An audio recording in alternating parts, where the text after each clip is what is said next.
ሰላም ተኸታተልተን ኩሉ ሰናይ ሚድያ ሎሚ እውን ከም ወትሩ ጠቃሚ ዝኾነ ትሕዝቶ ሒዘልኩም ተመሊሰ ኣለኹ። ናይ ሎሚ መዓልቲ ትሕዝቶ ብዛዕባ ቱንፊሽ ክኸውን ቱንፊሽ ወይ ድማ ቱና እንብሎ ከምኡ እውን ሰርዲን እዞም ኣብ ታኒካ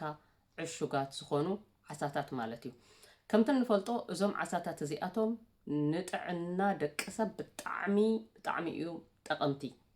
ኦሜጋ 3 ኣለዎም፣ ብዙሕ ዓይነት ቫይታሚናት ኣለዎም፣ ከምኡ እውን ብዙሕ ፕሮቲን ኣለዎም። ህፃናት ቆልዑ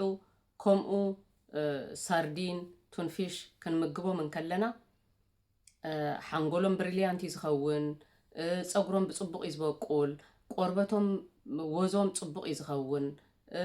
ኣፅፋሮም ብጣዕሚ ብፅቡቅ ዘይሰባበር ዓይነት ዝኸውን ናህና እውን ናይ ዓበይቲ ልክዕ ከምኡ ማለት እዩ። ስለዚ ንኩልና ፋሚሊ እዞም ዓይነት ዓሳታት እዚኦም ብጣዕሚ ኣገደስቲ እዮም ማለት እዩ። በዚ ምክንያት እዚ ከዓ ሎም መዓንቲ ንዓኻትኩም ኣዝዩ ጠቃሚ ስለ ዝኾነ እንምገቦም ዓይነት ኣብ ገዛና ዘለው ቱንፊሻት ኣብ ገዛና ዘለው ሰርዲናት እቶም ገዚእናዮም ዘለና ናይ ሰርዲን ይኹን ናይ ቱንፊሽ ታኒካታት ብሓቂ ጠቐምቲ ድዮም? ከምቲ ኩሉ ግዜ ዝብሎ ናይ ዕዳጋ ወይ ድማ ናይ ማርኬቲንግ ትሪክ ወይ ድማ ናይ ማርኬቲንግ ሲስተም ተንኮል ስለ ዘሎ ካብኡ ምእታን ክትጥንቀቁ እሞ ኣዲቲቭ ተወሳኺ ዝኾኑ መርዝታት ኣትዮሞም ዘለው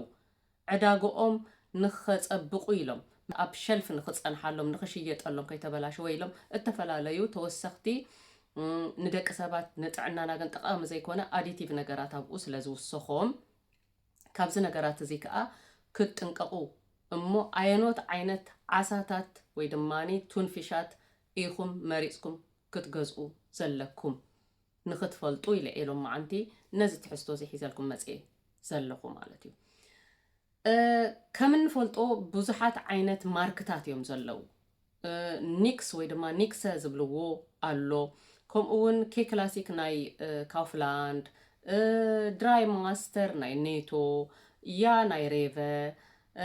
ኣልማረ ዝበሃል ኣሎ፣ ሳብኮት ዝበሃል ኣሎ። ኣረ ኣይናይ እሞ ብዙሕ ዓይነታት እዩ ዘሎ። ኣብ ተፈላለየ ሃገራት ከዓ ተፈላለየ ዓይነት ኣሎ ማለት እዩ። ስለዚ እዚ ኩሉ ማርክታት እምበኣር ምናልባት ኣብ ከባቢኹም ካብ ፀንሓኩም ጥራሕ ኣብ ኔቶ ጥቃኹም እንተልያ ካብ ኔቶ ትገዝኡ ትኾኑ፣ ሬቨ እንተልዩ ወይ ድማኒ ካብ ሊድል ኣልዲ ካብ ጥቃኹም ዘሎ ኖርማል ቱንፊሽ ገዚእኩም ክትከዱ ትኽእሉ ኢኹም። ግን እቲ ዝበዝሐ ንጥዕናና ጎዳኢ እዩ፣ ሲስተም ናይ ማርኬቲንግ ጥራሕ እዩ ማለት እዩ። ለዚ ብመጀመርያ እቶም እቲ ዘምፃኣልና መጉዳእቲ ስቂልና ዝረኸብናዮ እንድሕር ዓይነት ቱንፊሽ ገዚእና ንጥቀም ኣለና ኮይና እቲ ዘምፃኣልና መጉዳእቲ ክዛረበ ዶዘን ንብሎ ማለት እዩ። ትመዐሸጊኡ ጥዑይ ዓይነት ኣሎ፣ ሕማቅ ከዓ ዓይነት ኣሎ። ስለዚ እቲ ብሽሽቱንግ ወይ ድማ እቲ ኮት ዝገብርሉ ዓይነት ታኒካ ይፈላለ እዩ። ገሊኡ ንጥዕና ደቂ ሰባት ብጣዕሚ ጎዳኢ ዝኾነ ቢስፌኖል አ ወይ ድማ ቢስፌኖል ኤ ዝበሃል ብሽሽቱንግ ዘለዎ፣ እዚ ከዓ ንጥዕና ደቂ ሰባት ብጣዕሚ ጎዳኢ ዝኾነ ኬሚካል ዝሓዘ ስለ ዝኾነ ንሆርሞን ደቂ ሰባት ዘጥቅዕ እዩ ማለት እዩ። ሆርሞን እንድሕር ተጠቂዑ ከዓ ሙሉእ ናህና ናይ ሜታቦሊዝም ሲስተም እዩ ዝጉዳእ ማለት እዩ። ካብ ፀጉሪ ርእስና ካብ ሓንጎልና ጀሚሩ ስጋብ መላእ ኣካላትና እዩ ሆርሞን እንድሕር ተጠቂዑ። ስለዚ ከቢድ ሕማማት ዘምፅኡ ኣለው ማለት እዩ። እቶም ገሊኦም ድማ ሜታል፣ ማይክሮፕላስቲክስ ዝተሓወሶም ካበይ እዮም ከዝግፈፉቶም ዓሳታት ካብ ኣጋፍፎኦም ጀሚርካ ክንዲ ምንታይ ምዕባዮም ዕድሚኦም ማለት እዩ። ናይቶም ዓሳታት ንባዕሉ ወሳንነት ኣለዎ። ንእሽተይ ዓሳ ንእሽተይ ቱንፊሽ እንድሕር ኮይኑ ንጥዕናና ብጣዕሚ ጠቃሚ እዩ። ምክንያቱ ሜርኩሪ የብሉን ማለት እዩ። ሜርኩሪ እቶም ዓሳታት እቶም ቱንፊሻት እናዓበዩ ክኸዱ ከለው ሜርኩሪ ኣብ ውሽጦም ሒዞም እዮም ዝርከቡ ማለት እዩ። እቲ ሜርኩሪ ድማ ንዓና ንናይ ነርቭ ሲስተም ንናይ ሓንጎልና ናይ ነርቭ ሲስተም ብጣዕሚ እዩ ዘጥቅዓና፣ መርዚ እዩ ማለት እዩ ንናይ ደቂ ሰባት ናይ ሓንጎልና ወይ ድማ ናይ ነርቭ ሲስተም ማለት እዩ። ስለዚ ኣየኖት ዓይነት ገሊኦም كم بعل إيديكا أنت أمز قبرو مسيلكم عبيتي تونفيش كنسوم عشي قوملنا كنسوم قلنا أيشت يوم إلوم يوم زتالولنا مالت زي صحفلنا مخنياتو ترفتي تيد شيء تعسى أين فلطوني ناس لذي إذا خمس عينة عسى عبي تونفيش اندحر كوينو انت ميركوري بلاستت كوينو له مالتيو اندحر ميركوري بلاستت كوينو خا طعنانا انت كوينو له مالتيو النيرف سيستمنا نقدا ስለዚህ ብዙሕ ትሪክ እዮም ዝጥቀሙ ከምኡውን ከይተበላሸወ መእታን ንኽፀንሓሎም ድማ ዝጥቀሙሉ ተፈላለየ አዲቲቭ ወይ ድማ ኮንዘርቫቲቭ ነገራት አሎ ማለት እዩ እቶም አዲቲቭ ነገራት ከይተበላሸወ ንኽፀንሕ ወይ ድማ መማቐርቲ ዝገብርዎ ኣብኡ ዘእትዎ ነገራት ብዙሕ ነገራት ሕጂ ነዊሕ ሰዓት ክወስደልና ከይዝርዝሮ ማለት እዩ እዚኦም ብምሉኦም ነገራት ንጥዕና ደቂ ሰባት ዝጎድኡ ክኾኑ ይኽእሉ እዮም ማለት እዩ እንታይ ንነዊሕ መዓልታት ነዊሕ ግዜ ኣብ ሸልፍ ንኽፀንሕ ከይተበላሸወ ግን ክገብረሎም ይኽእል ይንዕኦም ማለት እዩ ንዓና ደቂ ሰባት ግን ኣዝዩ ይሃስየና ማለት እዩ ስለዚ ገሊኡ ንኣብ ማህፀን ዘለው ዕሸላት ንነፍሰ ጾር ኣዴታት ንዘጥብዋ ኣዴታት ብጣዕሚ ዝጎድእ ማይክሮፕላስቲክን ሜታልን ዘለዎ ተፈላለየ እዩ ማለት እቲ መጥቃዕቲ ብተፈላለየ መንገዲ ስለዚ ከምዚ ምእታን ከይከውን ንሕና ከዓ ጎራሓት ክንከውን ኣለና ማለት እዩ ኣይናይ ዓይነት እዩ እቲ ንጥዕናና ዘይጠቅም ከመይ ገይረ ኢኸ ጥዑይ ቱንፊሽ ገዚኤ ዝምገብ ኢልና ክነለሊ ኣለና ሕጂ እምበኣር ብዛዕባ እቲ ዘምፅእዎ ሕማማትን ሳዕቤናትን ካብ ጠቐስኩ ሕጂ ከዓ ከመይ ጌርና ጥዑይ ቱንፊሽ ከመይ ጌርና ንመርፅ ንዝብል ግን መጀመርያ ክነግረኩም ማለት እዩ ሓደ ቀዳማይ እንታይ ኢና ክንገብር ደለና ብኢድ ብትራዲሽናል መንገዲ ዝተገፈፈ ክኸውን ኣለዎ ተዓሳ ብኢድ ብትራዲሽናል መገዲ ብኢዶም ዝገፈፍዎ ክኸውን ኣለዎ ብሞደርን ሲስተም ዝተገፈፈ እንተ ደኣ ኮይኑ ንጥዕናና እውን እሱ እውን ጠቃሚ ኣይኮነን ማለት እዩ ብኢድ ዝተገፈፈ ክኸውን ክኽእል ኣለዎ ብትራዲሽናል መገዲ ማለት እዩ ሓደ እዚ ካልእ ድማ ኣብቲ ውሽጢ ነቲ ዓሳ ንባዕሉ ነቲ ቱንፊሽ ነቲ ታኒካ ክፍት ምሰበልኩሞ ከምዚ ማይ ዝኾነ እንደገና ከዓ ማራ ፅዕድው ዝበለ ዓይነት ቱንፊሽ እንድሕር ኮይኑ እዚ ርፍትትትትት ዝበለ ስቂሉ ሙት ዝበለ ጥዑይ መቐረት ዘይብሉ ይፍለጥ ጥዑይ ከም ዘይኮነ ኮታስ ክትርእይዎ ኢኹም ምስራእኹም እንደገና ከዓ ፃዕዳ ዝኾነ ቱንፊሽ መብዛሕትኡ ግዜ ናብ ቅይሕ ድበለ ክኸውን ዘለዎ ኣብቲ ታኒካ ክርከብ እንከሎ እቶም ብጥሪኦም እንከሎ እቶም ዓሳታት እቶም ቱንፊሽ ማራ እዮም ቀያሕቲ ቀይሕ እዩ እቲ ስግኦም ማለት እዩ ኣብቲ ታኒካ ምስ ኣተወ ግን እንድሕር ጥዑይ ቱንፊሽ ኮይኑ ፅዕዱ ድበለ ክኸውን ግን ማራ ፃዕዳ ኣይኮነን ድኸውን እንድሕር ማራ ፃዕዳ ኮይኑ ሕማቕ ቱንፊሽ እዩ ማለት እዩ ስለዚ ቀይሕ ዝበለ ሕብሪ ክህልዎ ኣገዳስነት ኣለዎ ማለት እዩ ካልእ እዚኦም ናይ ፎሎ ፉድ ዝበሃሉ ኣለዉ ፎሎ ፉድ ዝበሃሉ ዓይነት ቱንፊሻት ከዓ ክትገዝኡ ፅቡቕ ማለት እዩ ምክንያቱ ኣብቲ ኢቲኬት ክትርእይዎ ኣለኩም ዓብይ ዓሳ መእታን ከይከውን ናይ ንእሽተይ ዓሳ እንድሕር ኮይኑ ኣብቲ ኢቲኬት ኣብቲ ፓኮ ናይቲ ወረቐት ናይቲ ታኒካ ወይ ድማ ኣብቲ ታኒካ ባዕሉ ወይ ድማ ኣብቲ ፓኮኡ ተጻሒፉ ክትረኽብዎ ኢኹም ብጀርመን እንታይ ይብል መሲልኩም ኤሽተ ቦኒቶ ይብል ማለት እዩ ኤሽተር ቦኒቶ ዝብል ክትረኽቡ ኢኹም ናእሽቱ ዓሳታት እዮም እዚኦም ናእሽቱ ቱንፊሻት እዮም ማለት እዩ ኤሽተር ቦኒቶ እዚኣ ከይትርስዕዋ እዚኣ ትብል ኣብኣ ተጻሒፋ ክትረኽብዋ ኣለኩም ወይ ድማ ስኪፕ ጃክ ብእንግሊሽ እዩ ካትሱቮኑስ ፔላሚስ ዝበሃል ከዓ ፅሕፈት ክትረኽቡ ኣለኩም ማለት እዩ ጥዑይ ዓሳ ምዃኑ ክትፈልጥዎ እዚ ሓንቲ ጥዒት ቱንፊሽ ረኺበ ኣለኹ ድሕሪ ብዙሕ ምድላይ ዝረኸብክዋ ኣነ ንባዕለይ ማለት እዩ ንጥዕናይ ስለ ዝግደስ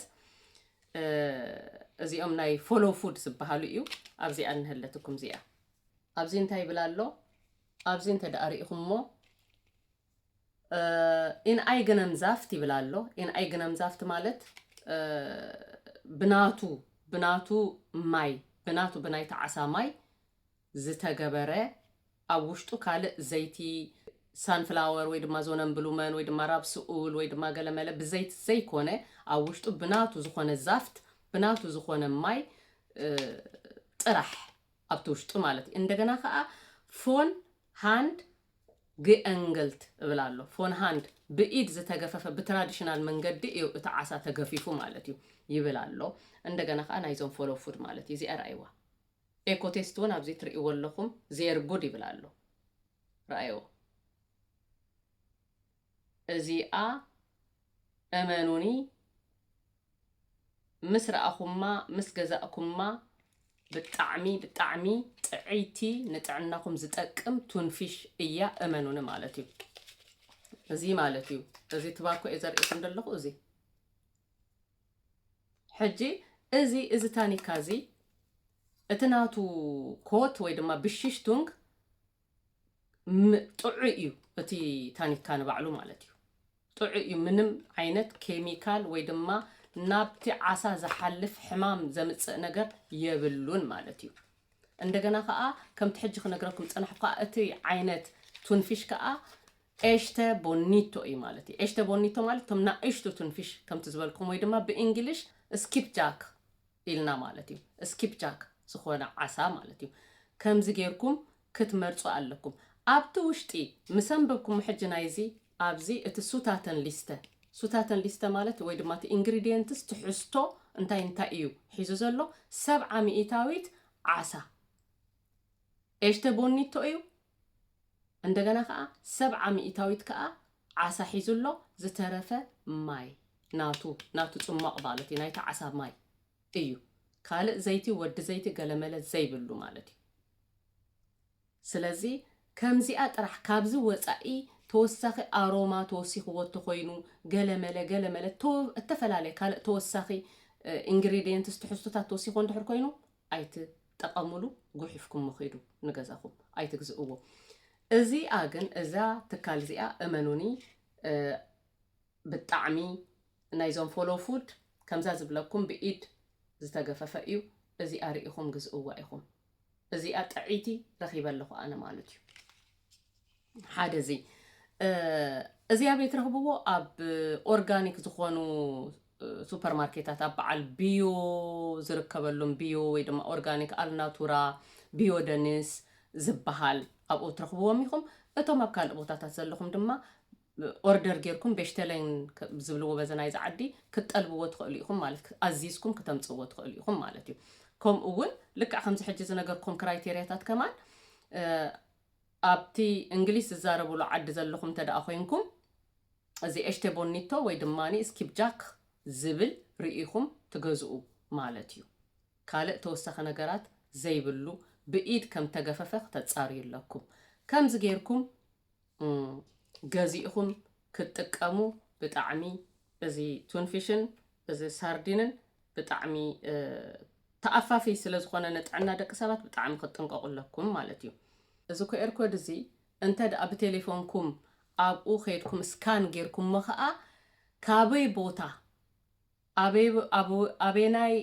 ሪጅን ኣበየናይ ቦታ ብትኽክል ከም ዝግፈፈ ተዓሳ ከዓ ይነግረኩም ማለት እዩ ትራንስፓረንት ናይ ዘይ ኣመጻጽኡ ካበይ ከም ዝመጸ ትራንስፓረንት ግሉጽ እዩ ማለት እዩ ናይቶም ዝበዝሑ ቱንፊሻት ትራንስፓረንት ኣይኮነን ኣመጻጽኦም ካበይ እዩ ኣበይ በቃ ንኣብነት ኣብ ሓደ ኣትላንቲክ ይብለካ ግን ኣበየናይ ቦታ ብትኽክል ኣበየናይ ሪጅን ኣበየናይ ቦታ ዝብል ክፍለጥ ክኽእል ኣለዎ ማለት እዩ ናይዚኦም ግን ኣዝዩ ፍሉጥ እዩ ፍሉጥ ስለ ዝኾነ እዚ ገዚእኩም ክትጥቀሙ ውሽጡ ምስ ከፈትኩሞ ከዓ ወላ መቐረት ወላ ገለ ብጣዕሚ በቃ ምስ ረኣኹሞ ንባዕልኩም ዓይንኹም ባዕሉ ይነግረኩም እዩ መቐረቱ ምስ ጣዕምኩም እውን ማለት እዩ ለዚ ከምዝን ወዲ ከምዝን ዘን ክራይቴርያታት እዚአን ዘን ዝነገርኩኹም ጌርኩም ክትገዝእዎ ኣለኩም ማለት እዩ ከምዚ ቱንፊሽ ክትጥቀሙ